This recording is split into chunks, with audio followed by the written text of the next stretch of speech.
I'm Bill Ball, host of the Journeys in India and Journeys in Africa series broadcast here on public television. I'm a huge fan of the Olympics, so I decided to do a special on the upcoming Winter Games in Seoul, South Korea. Most of the pre-Olympic shows focus on the athletes and the events, so I thought we should take a different bent, an in-depth look at the people and the country that are hosting the games. In essence, to learn what makes Korea tick, or put another way, what does being Korean mean? So join me today as we learn about the heart and soul of Korea.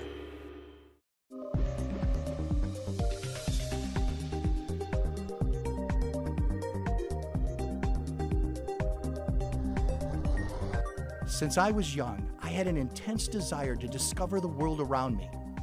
That hasn't changed, just the level of adventure. Now, every journey has a purpose, and each time I venture out to explore new destinations around the globe, I am following my travel quest. South Korea is located between two of Asia's other cultural powerhouses, Japan and China, each only a couple hours flight away. Even with this close geographic proximity, Korea has been able to maintain its own unique identity.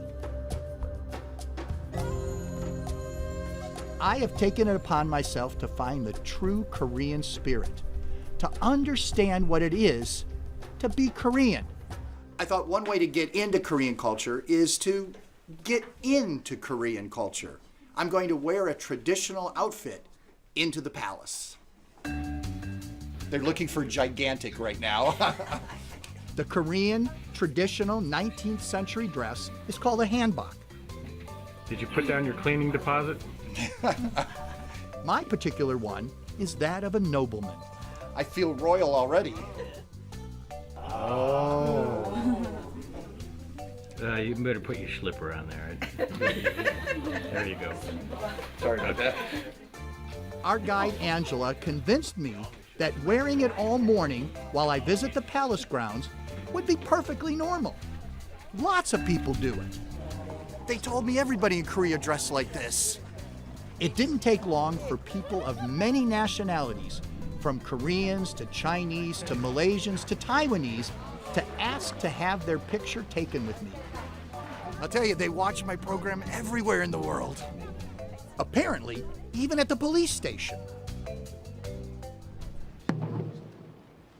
Every day, the palace opens to the fanfare of the changing of the guard.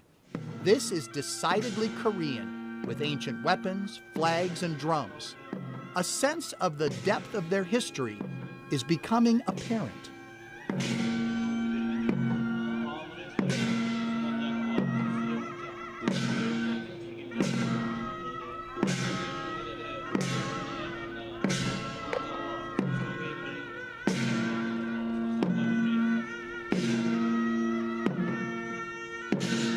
That is one big drum. I can't help but see similarities between this royal residence and the Forbidden City in Beijing. The Korean version originally had over 500 buildings, which is quite impressive. Angela tells me this royal city is actually older than the Forbidden City. The complex is massive, covering nearly 100 acres. As I wandered by the finely carved and painted buildings, I can't help but think that it was the proximity of Japan and China that created a competitive nexus that made the arts flourish.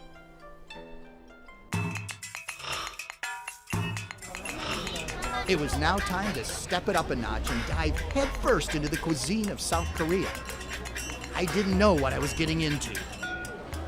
In this case, eating the food is the easy part. It's getting it to your mouth that's the difficulty.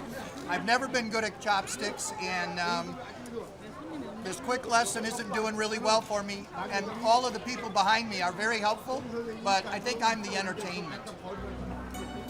There are 4 traditional markets in Seoul. 3 of them are dedicated to food. Angela decided to start me out easy with mung bean pancakes.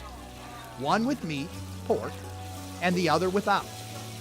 To reduce any inhibitions that my friends or I might harbor, she poured us a few rice wines. The Korean way is communal shared food among friends, and sometimes strangers join in, adding to the fun. It just seems that having a good time eating fresh food eclipses all else.